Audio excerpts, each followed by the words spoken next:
You're listening to DraftKings Network.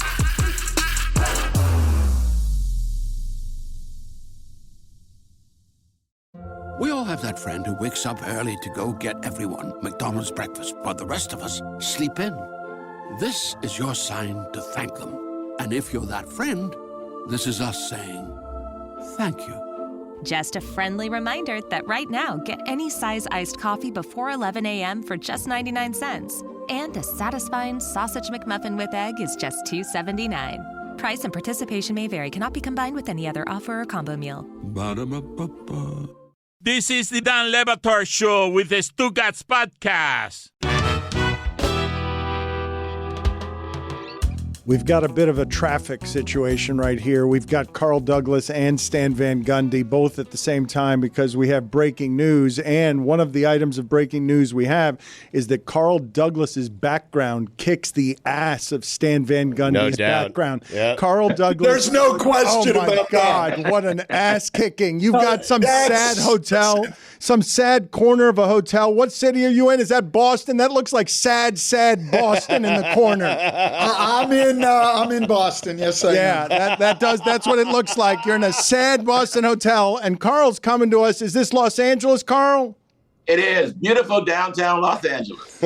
Carl's getting ready for work. He's done 50 years of civil rights pioneering in law. It's an odd pairing. It is an odd pairing. So, Stan, just wait. And by the way, Batard, Carl's resume kicks your ass too, so don't try to put that on me. But not mine. That's right, but my background is very nice. Carl's background is very nice. You look like sad, repressed Boston from a bygone age.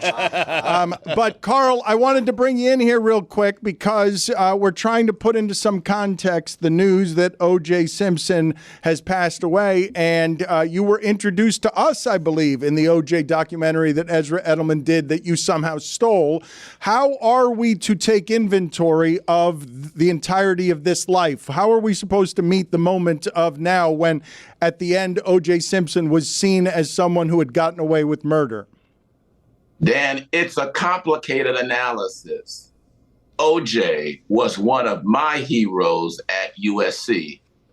Over the course of my 44 years of being a lawyer, he was probably one of the most famous clients I ever represented. I was also a lawyer for Michael Jackson. And while I am shocked and saddened by his passing, certainly all of America will likely compartmentalize the complex nature of his history and his career. I pray and offer my condolences to his 4 children, who I'm sure are suffering from his loss.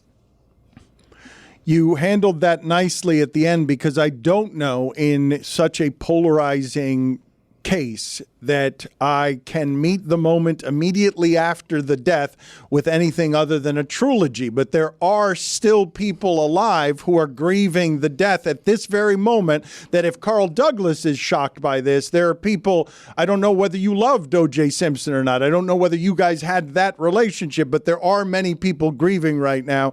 And some people would say, bleep that guy got away with murder. My job as a criminal defense lawyer is to represent my clients to the fullest. And I'm proud of the work that me and 9 other lawyers performed in 1995 on behalf of O.J. Simpson. I understand that the result of his trial has polarized much of America. I understand that probably for the rest of my life, my name will be linked with him. But I'm proud as an American lawyer of the job that me and my team performed on his behalf. And I will live with the consequences proudly of that verdict, no matter how controversial it may be for most of America. Look at that smile he hit the dismount with. Stan, do you have any thoughts here? Dan. How am I find you, Stan? Your brother, I believe this is where sports met murder because his brother, Jeff Van Gundy, was in the middle of the series with the Houston Rockets that was interrupted by O.J. Simpson's A Fugitive. Now everyone gather around your television. And I was outraged by it. You were outraged because they... Breaking into coverage. That's right. How could you? It was the third quarter. Stan, what do you think of what it is that Carl Douglas just had to say there? Well, I agree with all of it. And just a couple of thoughts. One is that I think that we too often want to just categorize people as either good or bad. And in reality, we're all a mixture of both. And we're not one or the other. Look, I'm a Bay Area guy in California. O.J. Simpson was somebody I idolized, when he came up as a football player, and then followed him through his acting and the commercials. And look, things are complicated. And quite honestly, I don't know what happened on that night. We can all have our opinions. And then the second thing is, Carl and that defense team should be proud, because in our system, everyone is entitled to the strongest defense they can get. And as somebody who has at least nominal involvement with people in the criminal justice system, working at a prison and things like that, I think we have a lot of people in the system who haven't gotten that type of defense and have been unjustly convicted and incarcerated. So I applaud people like Carl. And Dan, what's regrettable from my perspective, because being raised in Los Angeles, O.J. Simpson was a hero for most of us in college. But there's an entire generation of Americans who don't know anything about his football career or how great of a running back he was. And regrettably, all that they will know or remember from O.J. Simpson on this day were the tragic events of June of 1994. That is, I think, regrettable. O.J. Simpson also, at the end, is viewed by, I would think, a majority of Americans as someone who got away with murder. You are not defined by your worst act. No one would want to be. But if that is the viewpoint at the end of your career, I don't know how many people want to hear today that with, like me, O.J. Simpson is literally my portal to loving sports. The first time my father took me to watch anything in person was at the Orange Bowl to watch him be a running back for the Buffalo Bills. It's literally the first sports thing I saw. And then that career, one of the most interesting in the history of American pop culture. He was a great player, Dan. At the end of it, what a lot of people are seeing, and only this, is that today the Goldmans will come out, and this will all be reopened for them, and they will not handle this with grace. They will, I would assume, they will urinate on his grave because they're grieving too.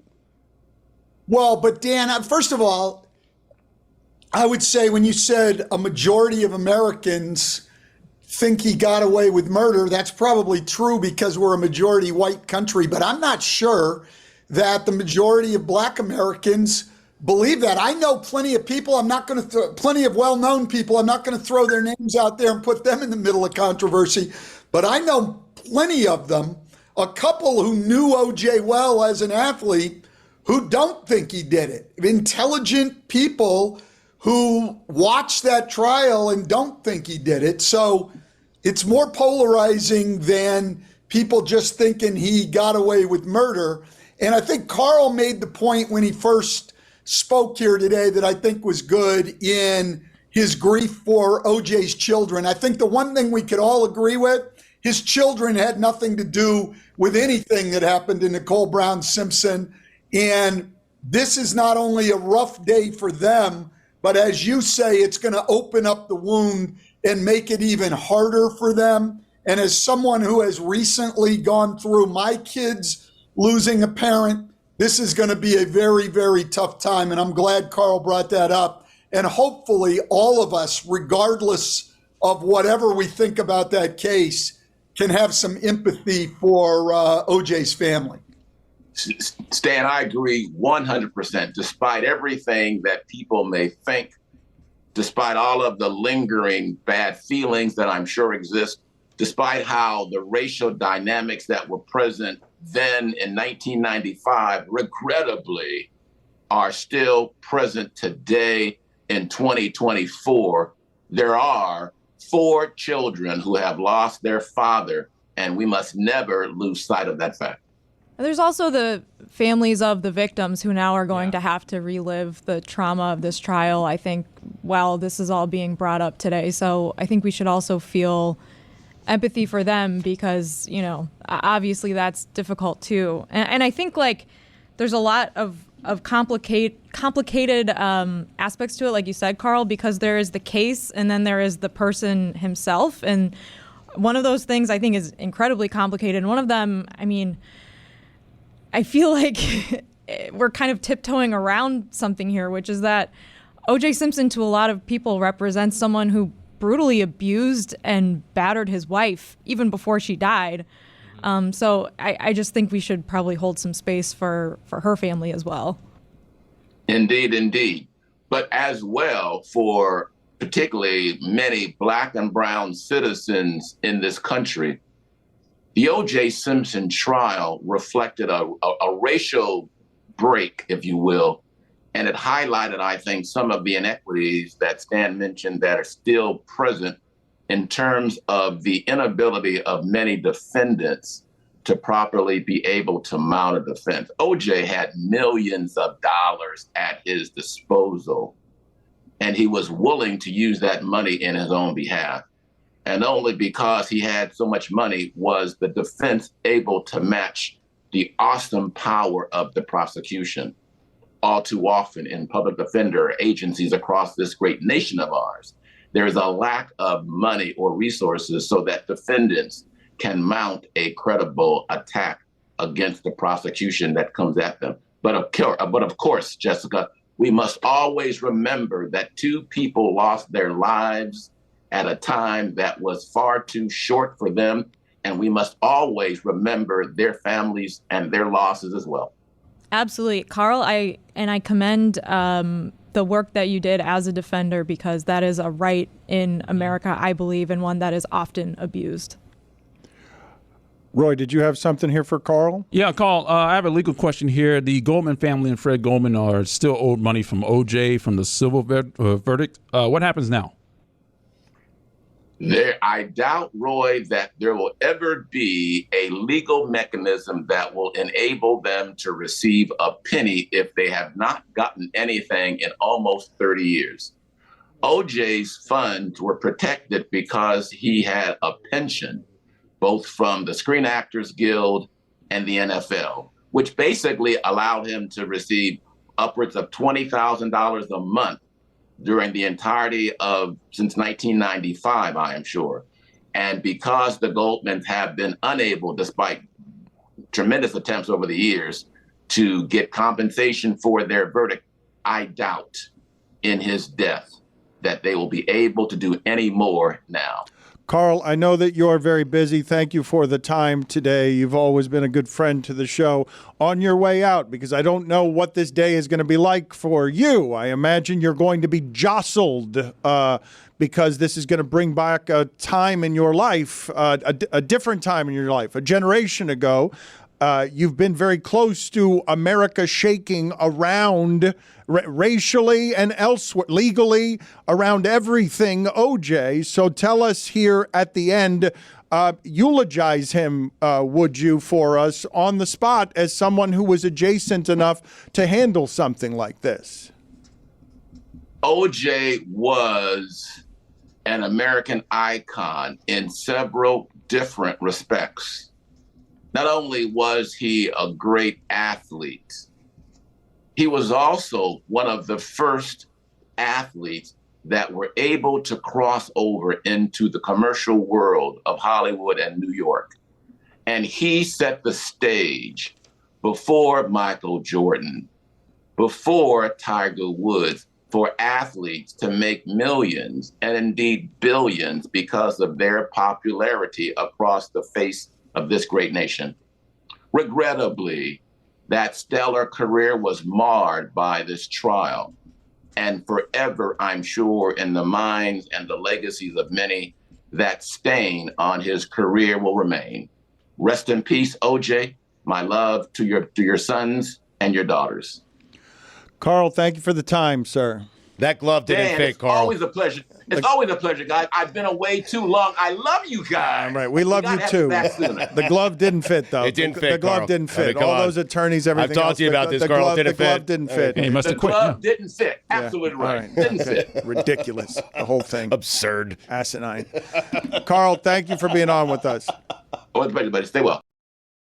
Hey, it's Mike Ryan. Now, we've been doing this show for close to 20 years, and throughout all those 20 years, many things have changed. But one thing that hasn't, the one constant in my life, the great taste of Miller Lite, the best one. Miller Lite has more of the taste that you want and less of the stuff that you don't. Just the other weekend, I was out grilling in the back, taking dips in the pool. You know I had a Miller Lite in my hand throughout that day. Great taste, less filling. I took a sip around. I looked around at my family, and I knew right then and there this was the right call. Miller Lite, you keep it simple.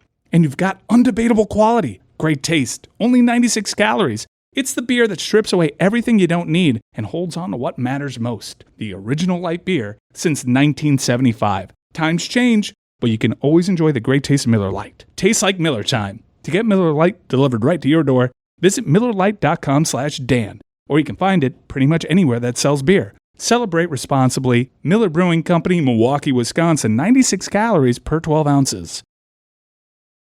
Hey folks, it's Mike, and the boys of summer are back. That's right. As you heard on the air, I'm back in on Major League Baseball. I love the changes that they made to the sport, and it made me romanticize the game day experience. I'm a big Mariners fan this year. Have been my whole life this year. And I'm planning on maybe going to Seattle to watch these Mariners play. Not super familiar with the stadium. I'm going to want to see what my view is from the seats that I buy. Thankfully, Game Time is there for me. If you want to hit up all the ballparks, I know that's a big deal for baseball fans, and you want to see exactly what you're getting, Game Time has a perfect interface for you. Take the guesswork out of buying tickets with Game Time. Download the Game Time app, create an account, use code DAN for $20 off your first purchase. Terms apply. Again, create an account and redeem code DAN for $20 off. Download the Game Time app today. Last minute tickets, lowest price, guaranteed. Don Batard. Mustard mixes with mayonnaise better than ketchup does. What? What? Yes. No. What you've just said is appalling. What you've just said is an offense to anyone who's ever eaten. Stugotz. Ketchup. Oh, my God. I don't like it on anything, but... What? Ketchup? Yeah. You're un-American. This is the Don Batard Show with the Stugotz. I believe that is the strangest onboarding of Stan Van Gundy that we've ever done. And we've had some strange ones, I we think. yelled at him about his background, and then we told him, I don't know if he already knew the news or not, but then we just did a news program, broke out around Stan Van Gundy. Oh, Stan was ready to go, Dan. He really was. Yeah. This is one of the great things about you, Stan, is you can go history professor, sociology guy. You're a very versatile basketball creature. You looked riveted right there. We were entertaining you. Well, no, but I remember the case vividly, and I remember the aftermath. You know, I was working with Bob McAdoo with the Heat, and Bob and OJ were good friends from their time in Buffalo together when Bob was playing for the Braves, and OJ obviously was dominating the NFL for the Bills. And so getting his perspective on things was a lot different, and it was...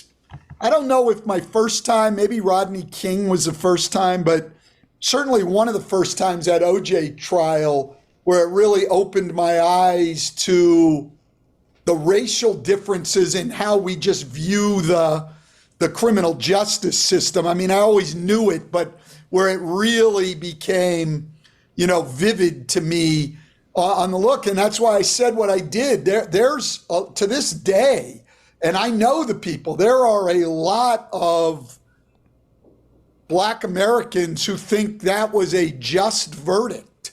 And, so, yeah, while certainly the vast majority of white America thinks that O.J. Simpson got away with murder, that's not necessarily the view in the Black community for a lot of different reasons. Stan, isn't that the reason? Like, is that where you, obviously a left-leaning Marxist, isn't that where you started to become woke? Like right there, just talking to Black people about, I didn't know that about our justice system.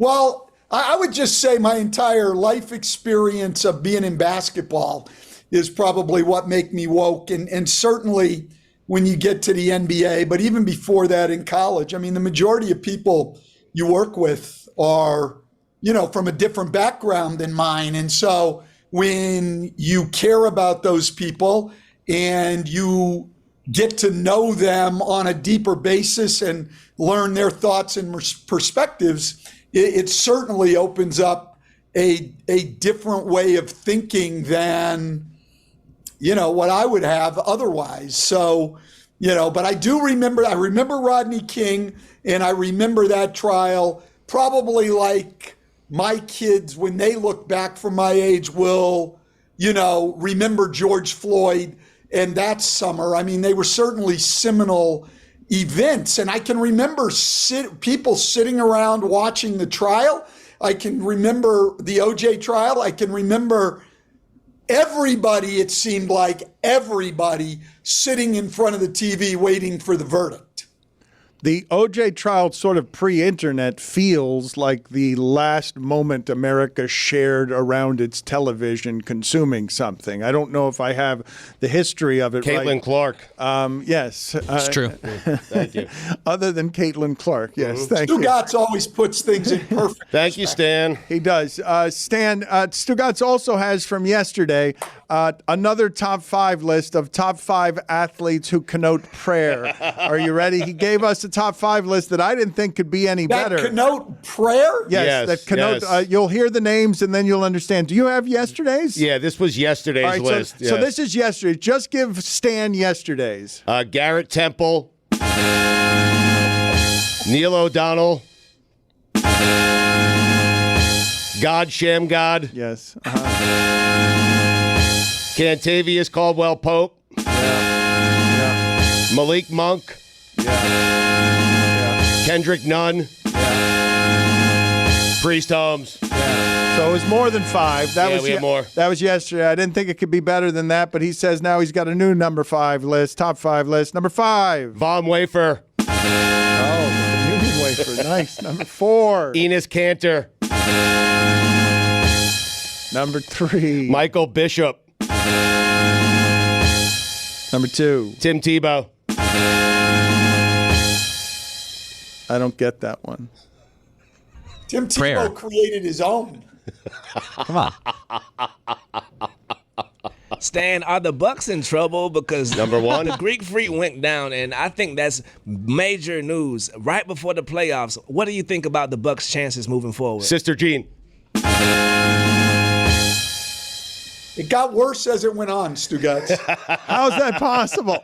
He got some applause yesterday. I left out Edwin Moses. He got some applause yesterday, and then the list kept getting worse. But JuJu Edwin Moses is a good one. You should have started with him. All right, Stan, to JuJu's point, let's do this as quickly as we can because there's a bunch of interesting stuff in basketball. Would you agree with me that if we reseeded everybody in a jumble, Boston would be the 1 seed, and the next 10 seeds would be from the West?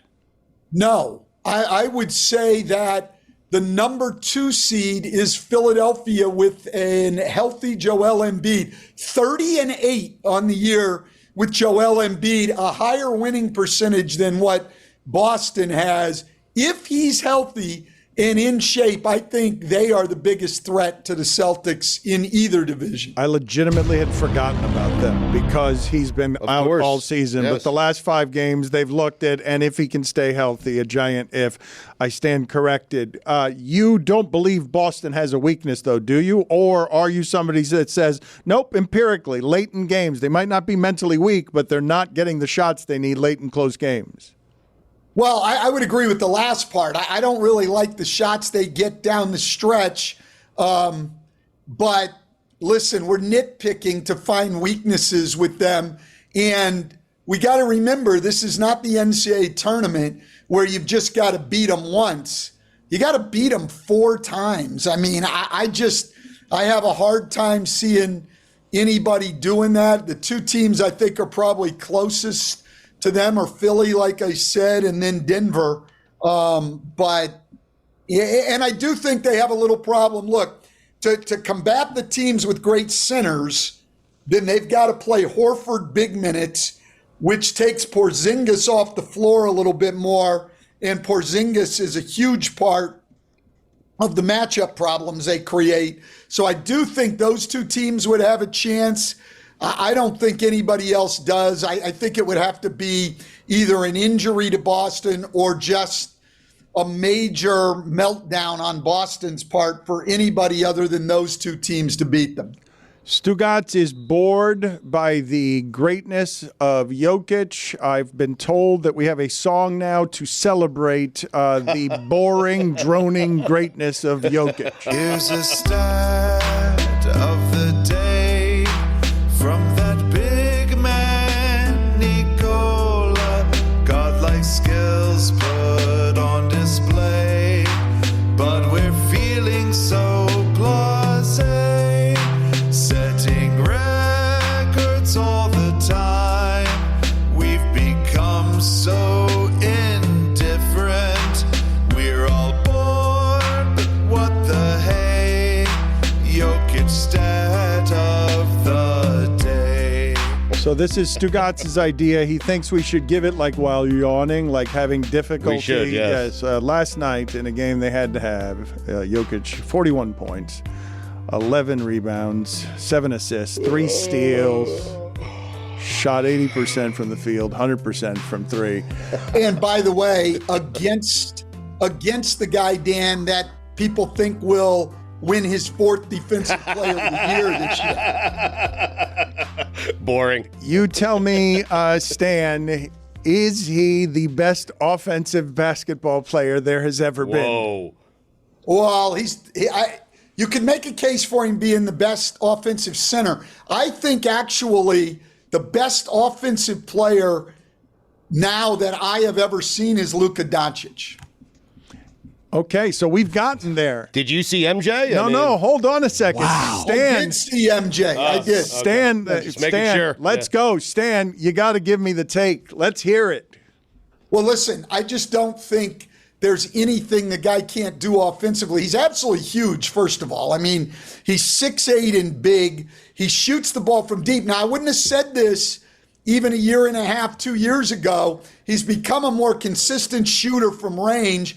His range is incredible, and he's been very efficient shooting the ball. He can drive the ball from the perimeter. He can score in the post, and he's one of the best passers we have ever had in the league. There is literally no one who can match up with him, and when you bring the second defender, he can pick you apart. Look, I think when we incorporate both ends of the floor, there's guys who I would say have been better players than he is right now.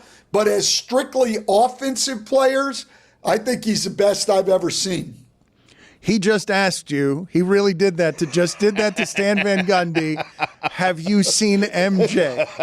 That's what I have, but Have I you seen think Malachi Doncic, Flynn?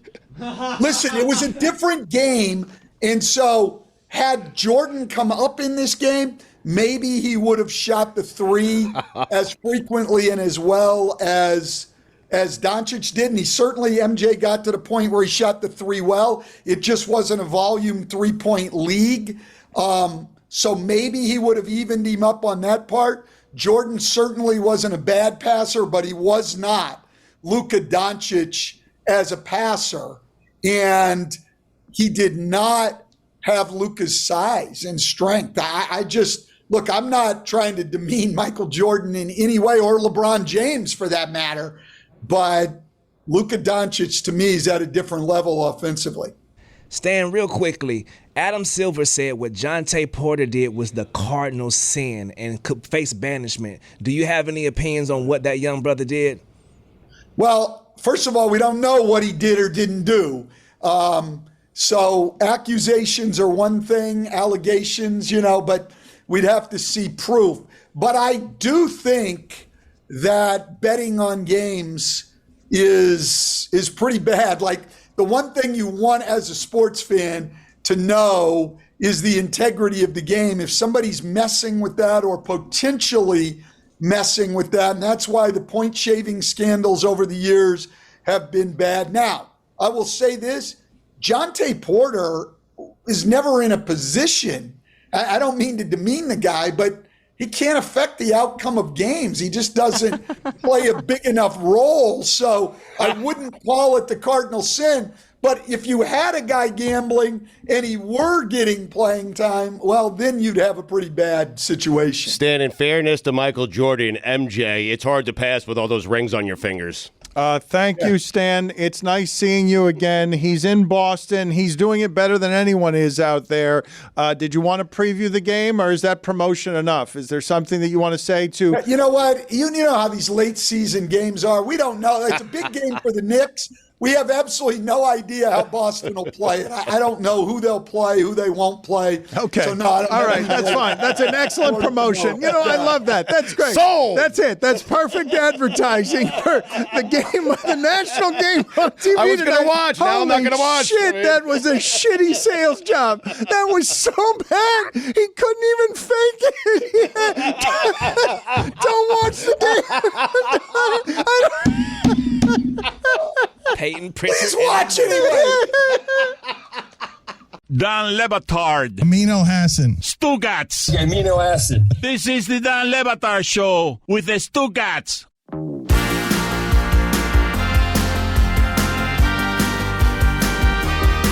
Stugotz, there were so many things that I wanted to get to today. The Masters. Drew Holiday. The Masters is starting today. Drew Holiday, Amin, our basketball expert, called him a corpse. Just signed a 4-year, $135 million extension 9 months after it felt like Jimmy Butler Jimmy Butler had Drew Holiday talking about retirement. Yeah, that's right. Yeah. Yeah. Why are you talking with your chest like that, Jeremy, as if you're Jimmy Butler? I mean, because I said it was going to happen, and then it happened. But he just signed an extension. Everyone else here takes victory laps. Why can't I? He seems to have recovered, Drew Holiday has. I like to start a motion. Ever since Amin in that jump shot situation and these pics of corpse, like, he is no longer my basketball expert. I do not respect that anymore. I feel like I watch more basketball than Amin. He didn't even watch the college game. He was bored. Real hoopers, where are you at? Like, starting tonight, I am going to be going live on YouTube at the NBA games where we just talk NBA, bro. We're going to talk about what happened in the NBA, not our opinions on their politics, not that we love Terry Rozier's lips are turning black. No, we're going to talk about the game. Tune in, lock in with us. I just discovered that there's a show tonight. Tell me who's on. So did I, goddammit. All right. So I think you just made it up right now. You're done waiting for these people to make you a star. You're taking over the YouTube channel, and tonight you're going to be doing basketball analysis. You're doing the JuJu show. No, it's not gonna be the JuJu show. We probably call it the alley oop or something clever. But we're just gonna keep it like, well, not the Bulls alley oop, I hope. The basketball show. No Andre Drummond. But look, at the end of the day, we need a place for just hoopers who love this show to actually congregate, and we're gonna start that tonight. Amino Hassan, we love you, salute to you, but you are no longer the expert. Wow. So you're saying that is it going to be Tony? You and Tony are trying to claim Amin's throne because you believe you're watching more basketball than he is. It's just gonna be real hoopers from around the land. We might see. You never know who you might see on this show. We might see Uncle Shannon Sharp. We might see. We just stay tuned, lock in with us because we're gonna get the most brilliant basketball minds to come on and talk basketball. The I love you with a salute is the greatest device ever when you're about to crush someone. It is so good. I'm so proud of you, JuJu. Salute to Tom Haberstroh. Well, but JuJu just stole a show and the YouTube channel. Has just told us that he's doing a show tonight, and I'm sure he will cover basketball well. I don't understand some of what's happening in football analysis, where all of a sudden everyone's telling me J.J. McCarthy is something special. Well, I thought Michigan was trying to hide him all year. I thought that the big story in that sport last year is that Harbaugh parlayed flaming cheating scandal at his alma mater into a dream job next to Herbert, and now he's telling me how good J.J. McCarthy is, and I'm like, yeah, behind 4 other guys who are better. Like, I'm not even sure if Caleb Williams, I legitimately think Penix is the best of all of them. Right, me 3. Wait, so you want Harbaugh to come out and slam the guy that won him a national championship? I want to understand why J.J. McCarthy is climbing so high in the rankings when I saw a quarterback that he was trying to hide all of last year. Because he's a quarterback and teams have need at that position and after the top 3. Like there are 6 or 7 teams who need a quarterback. The top Dan. 16 has a lot of teams that need a quarterback. But you'll talk yourself into a J.J. McCarthy if you have to. You will. As a team, as a coach, you'll talk yourself into, hey, I can make J.J. McCarthy a great quarterback. I think this happens every year, and the issue is the draft is too far away. We have so much time in between the end of the college season and the NFL draft that you sit there long enough, 4 months, you can convince yourself anyone is going to be a star. And if you stare at a picture of J.J. McCarthy, I learned this from Colin Cowherd several years ago. There's guys who have quarterback face. And if you stare at a picture of J.J. McCarthy for long enough during an offseason, that guy has quarterback face. Stugotz, the death of O.J. Simpson here is resonating on all of the televisions. I don't know if there are a lot of people that we can name that would die and then land in this many different places, because these are just sports channels that are up here. But 30 years ago, America paused because they thought he was a fugitive from justice, and that O.J. Simpson was trying to make the ride from top of pop culture celebrity nice guy to fleeing as a fugitive from police and suicidal, wondering whether he was going to kill himself during an NBA final game while his friend drove him around on a highway where he was just being pursued slowly by the police and helicopters. I'm certain it's on CNN also. I'm certain it will lead most national news tonight. ABC, NBC, CBS. It will lead the news tonight. And if you're asking how many athletes or how many former athletes could pass away and get the same coverage, not many. Like, you would have to be a massive superstar. It would have to be like Michael Jordan for it to hit all those different outlets. Kobe landed this way because of the sudden shock of it. This is the history of it. This is not the sudden shock of it, because he's of an age that you're just being hit with memories there. An assortment of generations are being hit with memories because this man was famous for 50 years, and he went from famous to infamous to vastly, vastly more famous. And so he dies at the end, and everyone has an association with that name, knows that name, and attaches some kind of thing to it. Like, it's not just O.J. Simpson died and now I don't have any emotions about that. It stirs something in just about everyone listening to this. Very few people listening to this don't know who that is, and many know for different reasons. Like, once upon a time, when I tell you it's not just the whole murder trial and where it foisted race in our face that made Stan Van Gundy look up and be like, okay, how can people look at the same set of facts so differently? How is life imprinting changing us so much that white people are watching black people celebrate what they think is a black man getting away with murder, when what black people were celebrating is finally one of ours gets away, and gets away from a criminally corrupt justice system. And so the America came apart in the division of that, where white people were crestfallen, feeling betrayed by their legal system, as black people were telling you just around the Rodney King Los Angeles stuff, no, we've been telling you for years that this whole system is lopsided against us. That if O.J. Simpson can't beat it, you'll say it's about money and everything else, but we'll say he can't beat it because he's black, because a black person can never get away with something like that. And I understand that, but it was so obvious. To white people. Yeah. I mean, in retrospect, I believe he did it. But again, this is a two America situation. Like, this justice system, like, we've seen black people go to prison or get executed for crimes they actually did not commit. So this is a huge reversal of fortune it was a huge reversal of fortune for O.J. Simpson to get acquitted like this. And he became a symbol for a lot of different things. And I don't know how to commemorate all of that without also pointing out that across those 30 years, the Goldman family has been broken and bitter in front of you in a way that is totally understandable, resentful and coming after every measure of money and justice because they feel like they know the truth. I feel like we did a pretty good job. Like, I feel like we kind of held space for all of these things.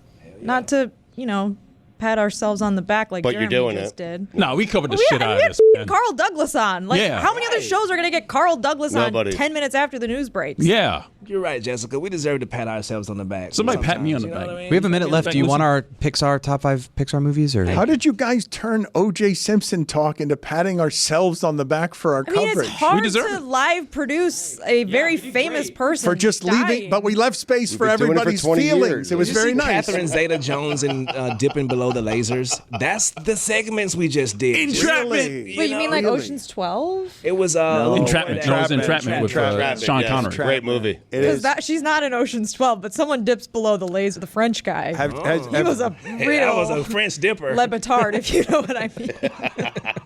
I'd love to end this segment with Catherine Zeta-Jones slipping through the lasers. Well, so would I. Lover in Chicago. Speaking of alley-oops. It's a good one. Good musical. Yeah, sure. I don't like musicals though. Catherine Zeta-Jones. You don't like musicals? She No. dips You ever below Just, the lasers. just the Blues Brothers. That's it. You ever see Joseph? No. Joseph was good. Joseph? Hey, it's Mike Ryan. Now, we've been doing this show for close to 20 years, and throughout all those 20 years, many things have changed. But one thing that hasn't, the one constant in my life, the great taste of Miller Lite, the best one. Miller Lite has more of the taste that you want and less of the stuff that you don't. Just the other weekend, I was out grilling in the back, taking dips in the pool. You know I had a Miller Lite in my hand throughout that day. Great taste, less filling. I took a sip around. I looked around at my family, and I knew right then and there this was the right call. Miller Lite, you keep it simple. And you've got undebatable quality. Great taste. Only 96 calories. It's the beer that strips away everything you don't need and holds on to what matters most. The original light beer since 1975. Times change, but you can always enjoy the great taste of Miller Lite. Tastes like Miller time. To get Miller Lite delivered right to your door, visit MillerLite.com/Dan. Or you can find it pretty much anywhere that sells beer. Celebrate responsibly. Miller Brewing Company, Milwaukee, Wisconsin. 96 calories per 12 ounces. Hey folks, it's Mike, and the boys of summer are back. That's right. As you heard on the air, I'm back in on Major League Baseball. I love the changes that they made to the sport, and it made me romanticize the game day experience. I'm a big Mariners fan this year. Have been my whole life this year. And I'm planning on maybe going to Seattle to watch these Mariners play. Not super familiar with the stadium. I'm going to want to see what my view is from the seats that I buy. Thankfully, Game Time is there for me. If you want to hit up all the ballparks, I know that's a big deal for baseball fans, and you want to see exactly what you're getting, Game Time has a perfect interface for you.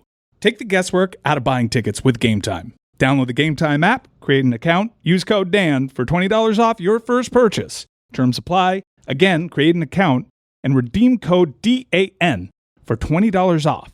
Download the Game Time app today. Last minute tickets, lowest price, guaranteed. When we made our McDonald's Spicy Chicken McNuggets, you were praise hands emoji. Then we ran out, and you were streaming tears emoji. Now they're back, so you can be grinning face with sweat emoji. Order ahead on the McDonald's app. And get Money Mouth Face emoji with 2 orders of crispy, irresistible 10-piece McNuggets, spicy or classic, for just $6.